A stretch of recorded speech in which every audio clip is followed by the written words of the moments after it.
Morning. तो आज हम लोग पढ़ने वाले हैं नेशनलिज्म इन इंडिया का पार्ट 4, है ना। तो बच्चों, पार्ट 3 तक में हमने क्या देखा था?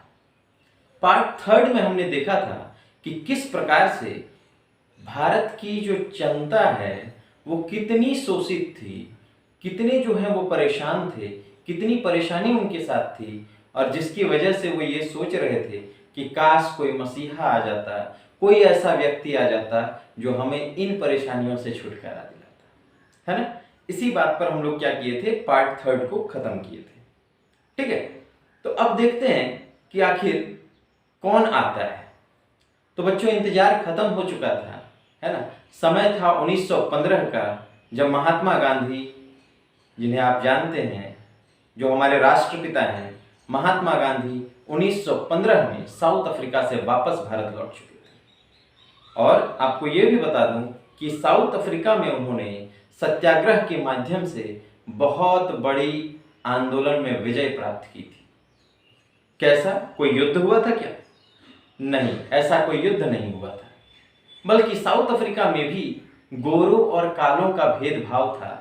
जो भारतीय लोग थे जिनका रंग थोड़ा काला था, उनके साथ बहुत बुरा बर्ताव होता था, और उस बुरे बर्ताव के कारण उन लोगों को बहुत सारे अधिकारों से वंचित रखा जाता था। तो यहां से नहीं, भारत में रहकर नहीं, बल्कि उन्होंने साउथ अफ्रीका में जाकर वहां पर भारतीयों को वहां पे इस रंग के भेदभाव को मिटा दिया था, और बहुत बड़ी एक उपलब्धि उनके हाथ लगी थी। ठीक है, और वहीं पर वो मोहन से महात्मा बन चुके थे। ठीक है, तो अब वो आ चुके हैं कहाँ? भारत वो आ चुके हैं, तो उनके बारे में विशेष रूप से जानेंगे। लेकिन फिलहाल हम लोग देखते हैं कि इस चैप्टर में, स्टैंडर्ड 10th में, जो नेशनलिज्म इन इंडिया है, वहां पे उनका क्या रोल है। तो बच्चों, भारत की जनता बहुत ज्यादा परेशान थी, है ना। तो इसमें से एक बहुत बड़ी परेशानी ये थी कि उस वक्त जो है इंडिगो प्लांटर्स, है ना, नील की खेती कराई जाती थी, और जिनसे खेती कराई जाती थी वो काफी परेशान थे। ठीक है, तो जो नील के खेती करने वाले लोग थे, वो लोग उस वक्त बहुत सारे बड़े बड़े जो भारत के नेता थे उनके पास भी गए, उनसे उन लोगों ने संपर्क किया, लेकिन कुछ विशेष हासिल नहीं हुआ। बाल गंगाधर तिलक के पास भी लोग गए, लेकिन वहां पर भी उन लोगों ने ये कहकर टाल दिया कि देखो, हम लोग अभी जो है नेशनलिस्ट मूवमेंट में जुड़े हुए हैं, और ये बहुत बड़ा काम चल रहा है, अभी छोटे मोटे काम में हम लोग नहीं जा सकते। तो महात्मा गांधी उस वक्त आए हुए थे, उनको खोज थी एक ऐसे जगह पर, ऐसे जगह की जहां पे वो अपना एक्सपेरिमेंट कर सकें, है ना। उनकी एक किताब भी आती है, माय एक्सपेरिमेंट विद ट्रुथ। तो जहां पे वो अपना हथियार जो है उसका यूज कर सकें। तो महात्मा गांधी कौन सा हथियार यूज करते थे, ये बहुत इंटरेस्टिंग चीज है, बहुत रोमांचक चीज है। ठीक है, तो अब आ जाते हैं कि लोग जो है वहां पे एक किसानों के एक छोटे से नेता हुआ करते थे जिनका नाम था राजकुमार शुक्ल। और वो, उन्हें जब मालूम चला कि महात्मा गांधी साउथ अफ्रीका से लौट चुके हैं, तो वहां से जाते हैं महात्मा गांधी के पास और उनके सामने अपना पक्ष रखते हैं। और महात्मा गांधी को लगता है कि ये परफेक्ट जगह है जहां पे मैं अपने हथियार को यूज कर सकता हूं, और वो ये हथियार क्या है उसके बारे में जानेंगे। बहुत ही इंटरेस्टिंग चीज है बच्चों। तो महात्मा गांधी आखिर कौन सा हथियार यूज करते थे, वो आखिर क्या यूज करते थे कि वो मोहन से महात्मा बन गए? ऐसा क्या कर दिया उन्होंने साउथ अफ्रीका में कि वहां पे जो भारतीय लोग थे, जो काले लोग थे, उनको उनका अधिकार मिल गया? बहुत ज्यादा मजबूत तो नहीं थे वो। तो बच्चों, वो यूज करते थे, वो कहते थे कि हम कोई भी आंदोलन, कोई भी युद्ध जो है वो जीत सकते हैं। किसके माध्यम से? हम जीत सकते हैं सत्याग्रह के माध्यम से। एक नया वर्ड आया, सत्याग्रह। एक नया वर्ड जो है वो पूरी दुनिया को सुनने को मिला। वो क्या था? सत्याग्रह, है ना। मतलब क्या है सत्याग्रह का? मतलब क्या है, जो बहुत सारे लोग तब भी नहीं समझ पाए थे, और बहुत सारे लोग आज भी नहीं समझते। देन होल्डिंग द ट्रुथ, सत्याग्रह। सत्य मतलब, सत्य क्या है यही तो नहीं मालूम। ठीक है, देन ये सवाल अपने आप से पूछिए कि सत्य क्या है। तो क्या है ट्रुथ? जो घटना जैसी घटी उस घटना को उसी प्रकार से दूसरे के सामने बोल देना, क्या यही सत्य है? तो अपने आप से ये प्रश्न पूछिएगा, है ना। तो हम लोग तो यही जानते हैं कि जो घटना जिस प्रकार से घटी उस घटना को उसी प्रकार से अगर किसी के सामने बोल दिया जाए तो उसको सत्य कहते हैं। जी नहीं, महात्मा गांधी जो कहते हैं सत्य ये नहीं है, वो तो तथ्य है, दैट इज फैक्ट, कि जो घटना जैसी घटी उसे हम लोग जाके उसके सामने कह दिए, किसी के सामने बोलना हुआ उसको बोल दिए, वो तो फैक्ट था, है ना। फिर ट्रुथ क्या है? तो बच्चों क्या होता है कि कभी कभी जब हम लोगों के मन में पूरा विश्वास होता है कि हम जाकर सच ही बोलेंगे, लेकिन इसके बावजूद हम सच नहीं बोल पाते हैं। क्यों नहीं बोल पाते हैं? तो किसी बात का भय हम लोगों को सताता है कि कहीं ये सच बोलने पर मेरे जो अपने लोग हैं उनको किसी प्रकार का दुख तो नहीं होगा। कभी हम ये सोचते हैं कि जिसे हम बता रहे हैं उनको तो कोई दुख नहीं होगा, और कभी हम ये सोचते हैं कि जिस तथ्य को हम रखने वाले हैं उस तथ्य को बोलने के बाद हमारे अपने लोगों के ऊपर किसी प्रकार का अत्याचार तो नहीं होगा, तो एक डर आ जाता है, एक भय रह जाता है मन में। तो सत्य क्या है? अगर वो उस फैक्ट को बताना सत्य नहीं है तो सत्य क्या है? तो सत्य क्या है बच्चों कि निर्भय होकर, जब बिना किसी दूसरे पक्ष का विचार किए हुए निर्भय होकर हम फैक्ट की बात करते हैं, निर्भय होकर हम तथ्य को रखते हैं, तो उसी को सत्य कहा जाता है। और महात्मा गांधी यही कहते हैं कि ये निर्भय होना ये आत्मा की शक्ति है, ये तो आत्मा की क्वालिटी है, ये डेवलप होता है आत्मा से। तो ये जो है ये निर्भय होकर किसी बात को बोलना महात्मा गांधी ने सिखाया लोगों को, और उनका बस यही कहना था कि आप सत्य बोलो, और अगर आपकी लड़ाई जो है वो अन्याय के विरुद्ध है तो जीत हमेशा आपकी होगी। Then there is no need of any physical force, फिर आपको किसी भी प्रकार की फिजिकल फोर्स की, किसी भी प्रकार की हिंसा की आपको आवश्यकता नहीं है। तो वो कौन से दो हथियार थे? ये बहुत इंपॉर्टेंट क्वेश्चन आता है, that what were the two weapons used by Mahatma Gandhi? तो सत्य और अहिंसा, ये दो वेपन थे उनके, बहुत पावरफुल वेपन थे, ठीक है। तो इसी प्रकार से हम लोग देखते हैं कि क्या होता है कि राजकुमार शुक्ल जो है वो पहुंचते हैं महात्मा गांधी के पास चंपारण से किसानों की समस्या को लेकर। अब किसानों की क्या समस्या थी? किसानों की समस्या ये थी कि उन्हें जबरदस्ती जो है वो नील की खेती कराई जाती थी, ठीक है, लेकिन उसके एवज में उन्हें जो मिलना चाहिए वो नहीं मिलता था। तो फिर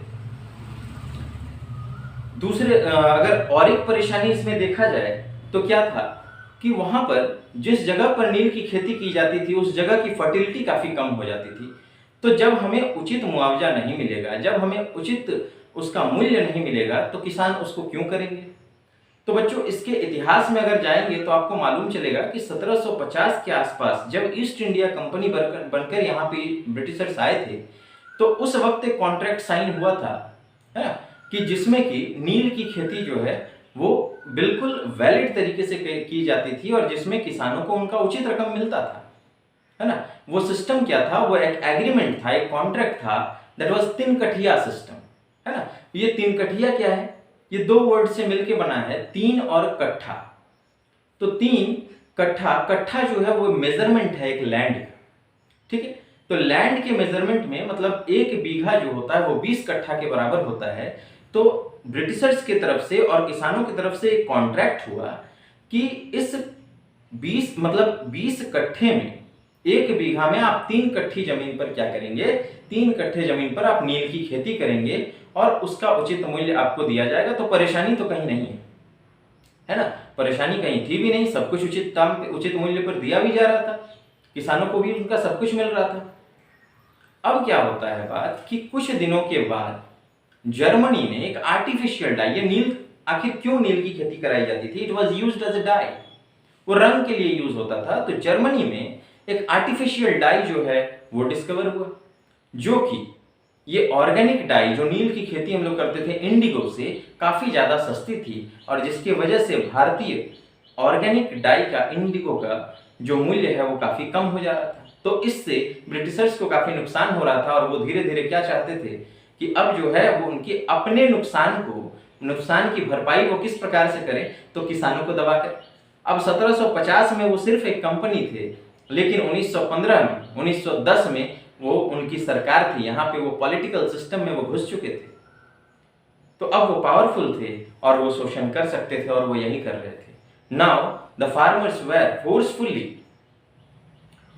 फोर्सफुली उनको कहा जा रहा था कि आप नील की खेती ही करेंगे, ठीक है, और उसके एवज में कभी उनको मिलता भी था मुआवजा, कभी उनको नहीं मिलता था।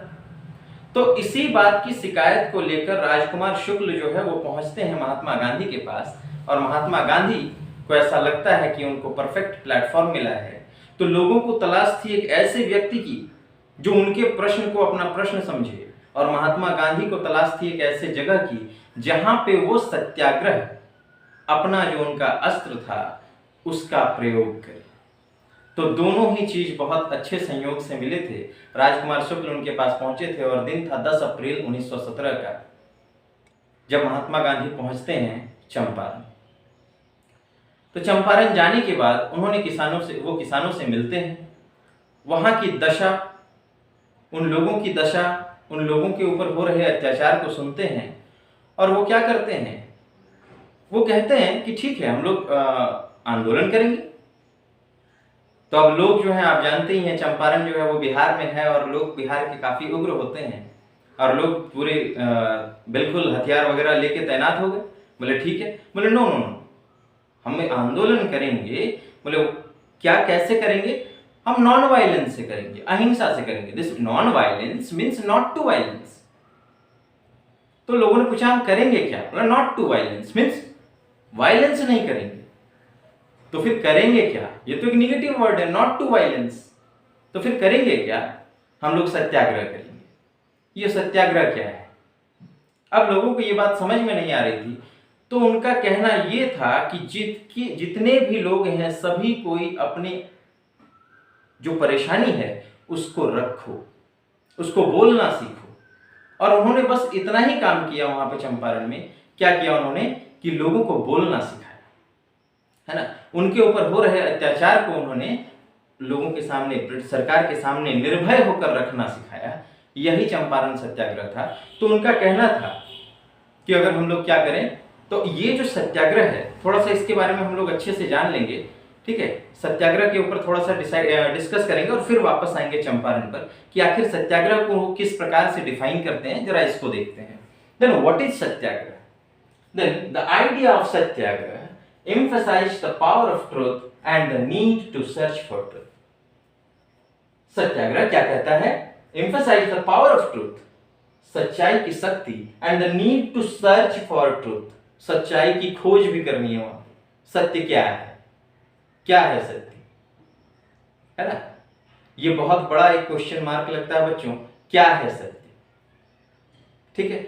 तो आप जब अपने आप से सवाल पूछेंगे कि सत्य क्या है, तो मालूम चलेगा कि सारा चीज पे जो है क्रॉस लगते चला जा रहा है। आप खुद ही पूछ के देखिए, अपने आप से अपना नाम, अपने आप को पूछ के देखिए कि आखिर मैं कौन हूं। अगर मैं कहता हूं कि मैं अरूप सर हूं, दैट इज माय नेम, वो मेरा नाम है। अगर मैं कहता हूं, देन वो क्रॉस हो गया ना। अगर मैं कहता हूं कि मैं एक टीचर हूं, दैट इज माय प्रोफेशन, तो फिर मैं कौन हूं। अगर मैं अपने पिता का नाम लेकर कहता हूं कि मैं उनका बेटा हूं, दैट इज रिलेशन, वो संबंध है हमारा उनसे, फिर मैं कौन हूं। तो बच्चों मालूम चलेगा कि जब सारे चीज पर आपको क्रॉस लगता चले जाएगा, जो नहीं मिलेगा दैट इज ट्रूथ। ओके, तो आइए देखते हैं इस पे कभी विस्तार से चर्चा करेंगे। तो आइए देखते हैं कि क्या कहते हैं Mahatma Gandhi. That idea of satyagraha emphasise the power of truth and the need to search for truth, और हमें ढूंढना है कि आखिर सच्चाई क्या है।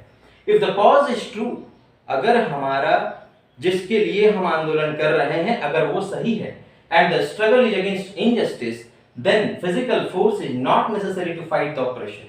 अगर हमारा कारण सही है, अगर हमारा युद्ध जो है वो अन्याय के खिलाफ है, तो फिर हमें किसी प्रकार की फिजिकल फोर्स की आवश्यकता नहीं है, किसी प्रकार की हिंसा की आवश्यकता नहीं है। Then a Satyagraha could win a battle through non-violence. एक सत्याग्रही जो है वो अहिंसा के माध्यम से ही अपने युद्ध को जीत सकता है। ठीक है, तो फिर ये सत्याग्रह क्या है, इसको बहुत अच्छे से देखेंगे। ये बहुत इंपॉर्टेंट पॉइंट है बच्चों। इन सत्याग्रह में क्या होता है, the conscience of the oppressed, the conscience of the oppressed मतलब कि जिसका शोषण हो रहा है, the conscience of the oppressed person appeals to the conscience of the oppressor, appeal करता है, आग्रह करता है, appeals to the conscience of the oppressor, जो शोषण कर रहा है उनसे ये अपील कर रहा है टू सी द ट्रूथ, कि आप सच्चाई को देखिए, instead of being force to accept the truth through the use of violence. ना कि हम उसको मजबूर कर रहे हैं कि आप देखिए सच्चाई, आप मेरे साथ क्या कर रहे हैं, नहीं, आप उनसे अपील कर रहे हैं, आप उनसे आग्रह कर रहे हैं कि आप देखिए हमारी क्या दशा हो चुकी है ना, आप क्या कर रहे हैं हमारे साथ, आप न्याय कर रहे हैं या अन्याय कर रहे हैं, आप इसको देखिए। और इस मेथड को उन्हीं के यूरोपियन फ्रेंड ने, महात्मा गांधी के एक यूरोपियन फ्रेंड ने कहा कि this is passive resistance, this is the weapon of the weak. ये लड़ने का जो तरीका है ये कमजोरों का तरीका है। तो महात्मा गांधी का बहुत इंपॉर्टेंट एक रिप्लाई आया that no, in response to passive resistance, वो क्या कहते हैं, that satyagraha can be used only by the strong. Satyagraha उन्हीं के द्वारा प्रयोग किया जा सकता है जो हृदय से मजबूत है, वो is strong by the soul, जो आत्मा से मजबूत है, क्योंकि निर्भय होना पड़ता है इसके लिए। It is not physical force but it is a pure soul force. ये कोई फिजिकल फोर्स नहीं है बल्कि ये एक शुद्ध आत्मा की ताकत है। Truth is everything, hence called satyagraha. और इसमें, इस सत्याग्रह में सच्चाई ही सब चीज है, इसी वजह से इसको सत्याग्रह कहते हैं। The soul is informed with knowledge and non violence is the supreme dharma. और हमारे आत्मा में ज्ञान बसता है और अहिंसा ही इसमें सबसे बड़ा धर्म है। अहिंसा परमो धर्म। तो इसी चीज को आधार मानकर महात्मा गांधी अपना युद्ध लड़ते थे, अपना आंदोलन रचते थे। और यही चीज होता है, वो चंपारण जाते हैं, जब वहां पे वापस आ जाते हैं बच्चों चंपारण सत्याग्रह में, तो जब वो चंपारण पहुंचते हैं, वहां पे लोगों की दशा दिशा देखते हैं, तो वो लोगों से कहते हैं कि अपनी पीड़ा को बोलो, बोलना सीखो, जब तक बोलोगे नहीं, निर्भय होकर बोलो, इस बात की चिंता मत करो कि आगे क्या होगा, जो हम तो पहले से ही कष्ट में हैं। अगर फिर भी अगर नहीं बोलते हैं तो ये हमारा शोषण करते चले जाएंगे, जो सच्चाई है उसको बोलना सीखिए। और इसी बात पर वो क्या कहते हैं, मतलब किस प्रकार से होता है, वो कहते हैं कि अपील्स टू द, क्या पढ़ा था हम लोगों ने कि in satyagraha the conscience of the oppressed person appeals to the conscience of the oppressor to see the truth rather than forcing him to accept the truth. तो हम उनसे अपील करेंगे तो वो क्या कहते हैं कि क्या करना है, अभी तो लड़ाई लड़ना है, हथियार उठाने नहीं, कुछ नहीं करना है, अहिंसा करना है ना। अहिंसा ये तो खुद में एक निगेटिव वर्ड है। करना क्या है, बोले कुछ नहीं, सत्याग्रह करना है। कैसे करना है, तो मालूम होगा आप लोगों को कि जमींदार जो थे वो लोग क्या करते थे कि यहां से टैक्स वसूलते थे और फिर ब्रिटिशर्स को भेजते थे। तो महात्मा गांधी ने चंपारण में क्या किया, वहां पे उन्होंने 4000 लोगों से, 4000 किसानों के पास गए, उनसे सम्मेलन किया, उनसे मिले और उनके दुख को सुनकर वो नोट करते चले गए किन की क्या समस्या है और उनके साइन, उनके सिग्नेचर जो है वो लेते चले गए। इस कारण से, इस प्रकार की मीटिंग की वजह से उनको जेल भी जानी पड़ी, है ना। और क्यों जेल जानी पड़ी, तो उन पे चार्ज लगा दिया गया कि he was creating unrest among the people, और वो सरकार के काम में बाधा डाल रहे हैं। इस वजह से उन्हें जेल भी जानी पड़ी। लेकिन उनकी जेल जाने पर उनका जो, जब उनसे पूछा गया, जब मजिस्ट्रेट ने उनसे पूछा कोर्ट में कि क्या आप अपने पक्ष में कुछ कहना चाहते हैं, तो सभी लोग उनके जवाब से जो है वो बड़ा आश्चर्यचकित हो गए थे। उनका कहना था कि नो, मुझे कुछ नहीं कहना है, शायद मैंने लॉ को ब्रेक किया है जिसकी वजह से मैं यहाँ आया हूँ और मैं दोषी हूँ, आप मुझे सजा दे सकते हैं। उनके इस जवाब को सुनकर मजिस्ट्रेट ने कहा कि no, he is not a criminal, वो क्रिमिनल नहीं है, वो दोषी नहीं है। तो उनको क्या किया जाता है, रिहा किया जाता है। और ऊपर से उन पे उनका ये जो तरीका था नॉन वायलेंस का, इस वजह से वहां पे गवर्नमेंट जो है वो खुद भी क्या हो गए, वो खुद भी उनके सपोर्ट में आ गए और वो कहते हैं कि ओके दे अलाउ, वो अलाउ कर दिए महात्मा गांधी को, ठीक है कि आप अपना काम जारी रख सकते हैं, आप अपना सर्वे जारी रख सकते हैं। और वो फिर क्या करते हैं, वहां से उनके कुछ जो साथी रहते हैं, राजकुमार शुक्ल रहते हैं, डॉक्टर राजेंद्र प्रसाद रहते हैं, और उनके साथ मिलकर बाकी सारे किसानों के साथ वो मिलते हैं, सबके साइन लेते हैं, सबकी समस्या को लिखते हैं और फिर उस फाइल को जाके देते हैं कहाँ पे, ब्रिटिश गवर्नमेंट के सामने, without any use of violence. कोई किसी प्रकार का वायलेंस नहीं था, वो जाकर देते हैं वहां। और ब्रिटिशर्स को ये तरीका बहुत अच्छा लगता है, and they accepted that yes, और वो मानते हैं कि हाँ न्याय इनके साथ हो रहा है। वहीं पे कहीं पे कुछ लोगों को वो क्या करते हैं कि उनके साथ पूरा गांव था, बहुत बड़ी भीड़ थी, चंपारण के लोग थे उनके साथ, तो जमींदारों के घरों के सामने कुछ नहीं बोलना है, बस सिर्फ और सिर्फ होर्डिंग लेके या फिर बैठ जाना है, यही सत्याग्रह था। तो जमींदार ही जब खुद बेचारे निकल रहे होंगे, आप खुद सोच के देखिए, भारतीय लोग जो होते हैं बड़े संवेदनशील होते हैं, तो अब ये लोग बेचारे अपने बाल बच्चे लेकर, अपने परिवार को लेकर जमींदार के घर के सामने बैठे हुए हैं, कुछ नहीं बोलते हैं, ना खाते हैं पीते हैं, कुछ नहीं, बस एक अनशन पर बैठे हुए हैं। पहले जो है उन पे फोर्स लगाया जाता है कि इनको भगाओ, जमींदार बाहर आता है और कहता है इनको भगाओ, लेकिन वो फोर्स लगाते हैं, ये चुपचाप मार खाते हैं, बैठे हुए रहते हैं। एक दिन की घटना होती है, 2 दिन की घटना होती है, और ये ऐसे चलता रहता है। लेकिन एक वक्त आता है जब कुछ लोग वहां पे इस अनशन में मारे भी जाते हैं। तो अब बेचारा जमींदार क्या सोचता है कि ओहो, ये यहाँ पे क्या हो रहा है कि हमारी वजह से हमने कुछ पाप कर दिया, बेचारे ने कुछ नहीं किया था, बेचारा कितना शोषित है कि मरने को तैयार है। Then conscience of the oppressed person, मतलब किनकी चेतना जो है, यहाँ पे जो लोग हैं जिनका शोषण हो रहा है, डायरेक्टली कोई बात नहीं हो रही है, बल्कि उनके मन ही मन में ये एक अपील हो रहा है कि आप देखिए कि आपने हम पर कितना शोषण किया है। और जमींदार इस बात को समझ जाता है कि हाँ वाकई में बच्चों के साथ शोषण हो रहा है, वाकई में इन लोगों के साथ शोषण हो रहा है, और वो इस बात को कहाँ पे रखते हैं, वो भी इस बात को सरकार के सामने रखते हैं। ठीक है, तो directly no physical force was required, directly किसी प्रकार की संवाद नहीं होती है दोनों में। जो ऑपरेशर है, जो शोषण कर रहा है, उससे भी कोई बात नहीं हो रही है, और जिसका शोषण हो रहा है वो भी कुछ नहीं बोल रहा है, बस एक पैसिव रेसिस्टेंस, इसको पैसिव रेसिस्टेंस कहा जा रहा है। लेकिन वहां पे मार खाए हुए टिकना, क्या ये पैसिव रेसिस्टेंस है? क्या ये कमजोरों का काम हो सकता है? नहीं, इस विधि को अपनाना ये काफी स्ट्रांग लोगों का काम हो सकता है, जो हृदय से मजबूत हैं वही कर सकते हैं, और वो वहां पे बैठे हुए रहते थे। और इसी क्रम में कई लोगों की जानें गई, और फाइनली क्या होता है कि इस बात को जमींदार भी समझते हैं, सरकार भी समझते हैं कि नहीं, इन लोगों के साथ वाकई में बहुत ज्यादा अन्याय हो रहा है, और वो क्या करते हैं, वो 3 इकट्ठिया सिस्टम भी हट जाता है, और चंपारण सत्याग्रह में उनकी जीत होती है। अब लोगों को कहा जाता है, किसानों को कहा जाता है कि ठीक है, आप अपने हिसाब से खेती कर सकते हैं, now there is no bondage, ऐसे कोई बाउंडेज नहीं है कि 20 कट्ठा में 3 कट्ठा में आप 20 कट्ठा में से 3 कट्ठा में आपको इंडिगो उगाना है, ऐसी कोई बात नहीं थी। तो बिना किसी वायलेंस के हम लोग देख रहे हैं कि महात्मा गांधी के इस प्रयोग से, इस सत्याग्रह से हम लोगों ने किसको हरा दिया था? ब्रिटिशर्स को झुकने पर मजबूर कर दिया था। यह पहली घटना थी। ठीक इसी प्रकार से क्या होता है कि दूसरा, इन 1917 सत्याग्रह इन खेड़ा डिस्ट्रिक्ट ऑफ गुजरात। तो खेड़ा डिस्ट्रिक्ट, गुजरात में ही खेड़ा एक डिस्ट्रिक्ट है, जहां पर जो लोग हैं उस वक्त महामारी से, क्रॉप फेल्योर की वजह से काफी ज्यादा परेशान थे, और वो अपना जो रेवेन्यू है वो नहीं दे पा रहे थे। तो उनकी ये अपील थी कि काश हमारा रेवेन्यू जो है वो माफ हो जाए। तो यहाँ चंपारण से प्रेरित होकर वो भी फिर आते हैं किनके पास? महात्मा गांधी के पास। और महात्मा गांधी क्या कहते हैं? फिर से वही कहते हैं, करना क्या है? सत्याग्रह करना है, मीन्स अहिंसा पे चलना है, सत्य के साथ चलना है। और वहां पर भी इसी विधि का, यही सत्याग्रह का यूज करके, इसी सत्याग्रह का यूज करके वहां पर भी जीत मिलती है। फिर क्या होता है? और कुछ ही दिन के बाद अब देखते हैं कि कॉटन मिल वर्कर्स, उन लोगों के भी काम करने का जो समय था वो काफी ज्यादा था, जबकि तनख्वाह वैसी नहीं थी। तो लोगों का शोषण हो रहा था, कामगारों का शोषण होता था। एक के साथ अगर किसी ने भी अगर बोलने की ताकत की, कोई अगर निर्भय होकर बोलता था तो उसको हटाकर दूसरे किसी को रख लिया जाता था।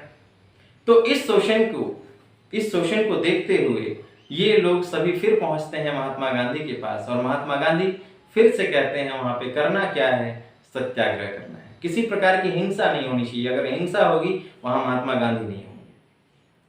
और अहिंसा के माध्यम से ही वहां पर भी जब सारे लोग इकट्ठे होकर एक साथ, मास एजिटेशन, एक साथ इकट्ठे होकर जब सरकार, जो ऑपरेशन पर्सन है, जो शोषण कर रहा है, उसके खिलाफ जब एक होकर खड़े हो जाते हैं तो ऑपरेशर को झुकना पड़ रहा है, जो शोषण कर रहा है उसे झुकना पड़ रहा है। और फाइनली अब ब्रिटिशर्स के दिमाग में ये बात आ रही थी कि कहीं ना कहीं हम लोगों ने गलती कर दी। क्या गलती हुई कि एक के बाद एक जगह पे वो जितने सारे नियम लगा रहे थे वो सारे नियम टूटते जा रहे थे और बिना किसी हिंसा के। तो ऐसे में क्या हो रहा था, वो बेचारा अपना पावर का वो लोग यूज भी नहीं कर पा रहे थे और इन्हें कैद भी नहीं कर पा रहे थे, इन्हें बंदी भी नहीं बना पा रहे थे। तो ऐसे में क्या करना होगा, तो ऐसे में वो हड़बड़ी में कुछ न कुछ गलती करेंगे। और वो गलती क्या होती है, दैट वाज, सब कुछ साफ सुथरा चल रहा था, ठीक ठाक चल रहा था, और इसी बीच में वो क्या कर रहे हैं, ब्रिटिशर्स इतने सारे सक्सेस को देखते हुए कि अहिंसा के माध्यम से, सत्याग्रह के माध्यम से इतनी सारी सफलताएं जो महात्मा गांधी को मिलने लगी, तो उनके टारगेट में अब कोई दूसरा नहीं बल्कि सिर्फ और सिर्फ महात्मा गांधी थे कि ये संत जहां भी जाता है वहीं हम लोगों की हार होती है। तो इन्हें किसी प्रकार से पूरे भारत पर ये सत्याग्रह फैलाने से रोकना होगा। और वो हड़बड़ी में एक एक्ट पास करते हैं, जिस एक्ट को हम लोग अगले वीडियो में देखेंगे। The name of that act was Rowlatt act. Okay, तो इस वीडियो में हम लोग क्या देखे बच्चों, इस वीडियो में स्पेशल फोकस जो था, वो मेन जो मुख्य बात थी वो था सत्याग्रह। सत्याग्रह क्या है इस बात को बताने की कोशिश की गई है। तो फिर से एक बार मैं करना चाहूंगा कि सत्याग्रह क्या है। In satyagraha the conscience of the oppressed person appeals to the conscience of the oppressor. यहाँ पे जो मनस्थिति है, जिनका शोषण हो रहा है, उनकी मनस्थिति जो है वो डायरेक्टली बात करती है किससे, conscience of the oppressor. Direct संवाद नहीं होता, किसी प्रकार की बातचीत नहीं होती।